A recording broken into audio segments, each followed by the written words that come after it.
Welcome to Community Conversations. I'm Frederick County Executive Jan Gardner, and joining me today is Kim Martinez, who's the new Frederick County Public Library's Communications Manager. Welcome, Kim. Thank you. It's nice to have you on the program. You're new to Frederick County Public Libraries and Frederick County government. So can you start off by telling our viewers a little bit about yourself? Yeah, absolutely. So I grew up in Maryland, not too far from Frederick. Went to the University of Maryland, then went on to Georgetown University, and then worked in corporate private communications for a little over a decade. Was able to get experience in a whole bunch of different areas of communications. And then about 2 years ago, my husband and I moved to Frederick. Thought it was a great place to raise our family. So when the opportunity to work locally surfaced, I jumped at it. I was familiar with the library system as a patron and knew that it was a top-notch system. So I was really excited about the opportunity to work locally and contribute to my community. Well, we're happy to have you on board. I'm sure it's a little bit different working for the public libraries than it is for working for a private sector business. So what are your responsibilities and what do you find to be different? Yeah, a lot is different, but a lot's also the same. A lot of what I was able to learn in my previous role sort of introduced me to the basic principles of good communications, and it's really all about telling the story, right? And Frederick County Public Libraries has a great story to tell. So in my short time since joining the team, I've really come to appreciate all the sort of variety and scope of the programs and services that we offer. So it's my job to help tell that story, raise that awareness, everything from media relations, print materials, social media. We just try to get the word out and raise the awareness of all the great work that they're doing. Well, certainly the libraries have a lot of good things to share, and we have a lot of things happening. Sometimes people will say, well, gee, our library is still relevant. And I'll say, my goodness, yes, we still have 100,000 people on average every month coming into our public libraries, and the programs are fantastic. So what's coming up? Yeah, so we have a lot coming up. Actually, 2018 is shaping up to be a very busy year, not that I'm complaining. So in January, we'll kick off the annual Frederick Speaker Series, which I'm sure you're familiar with. Yes. So that kicks off in January, as I mentioned, with Dr. Temple Grandin. So she's a leading autistic author and animal welfare expert. So she joins us in January, and then there's a great slate of speakers throughout the rest of the year.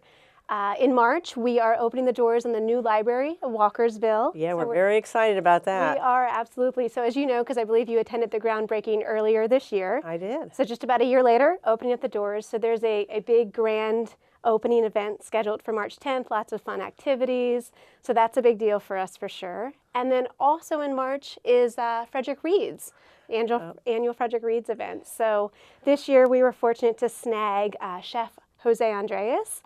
So he's I can't wait for that. I'm incredibly excited about that. So that's a great partnership with Frederick Community College and the Weinberg Center, and he'll speak to us about changing the world through the power of food.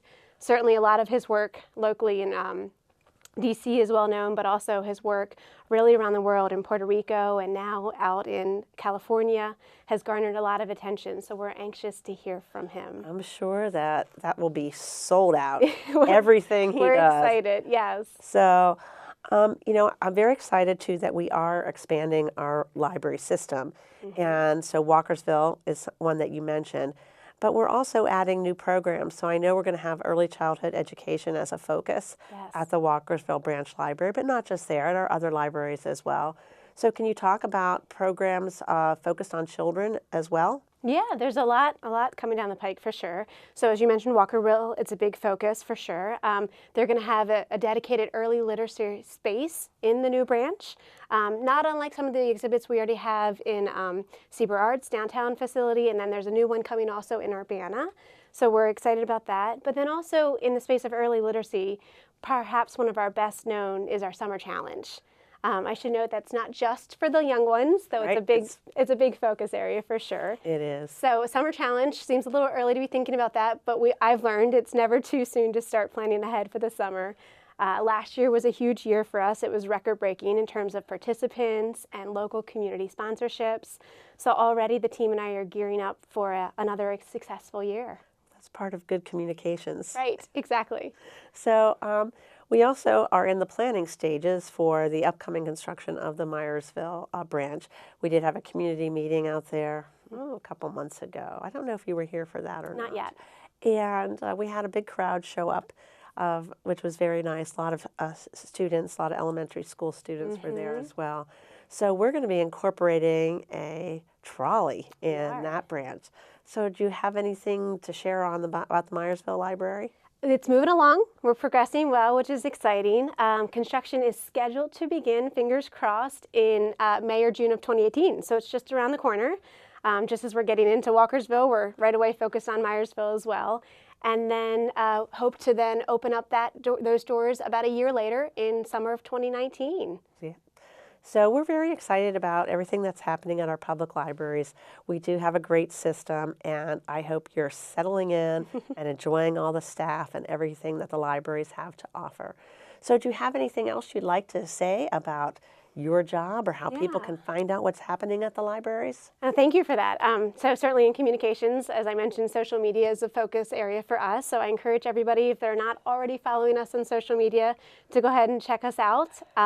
Also FCPL.org. So that's our website where you can check out all of the scheduled events, anything that's upcoming, even check things like our hours or access any of our e-content. So definitely encourage folks to check that out. And, if they haven't been to their local branch, go in, visit, see what they have to offer. We still want people to come in. Yeah, we do. Social media is a great way to get information out to people.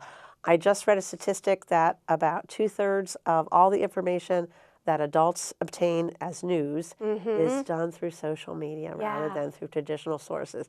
So that's quite incredible. So using social media is really important. Absolutely. So we definitely take advantage of that, but would always welcome folks to also come into our branches. Well, thank you for joining me today. It's Thank you. lovely to have our viewing public meet you, and hopefully when they stop into the Seaber Arts Library, one of the other libraries, if you're there, they can say hello. Please. Thank you for the time. All right. Thank you for joining us for this edition of Community Conversations. We do have an outstanding library system in Frederick County, so stop in at one of Frederick County public libraries or go to fcpl.org to find out about events coming to your neighborhood. Thank you for joining us.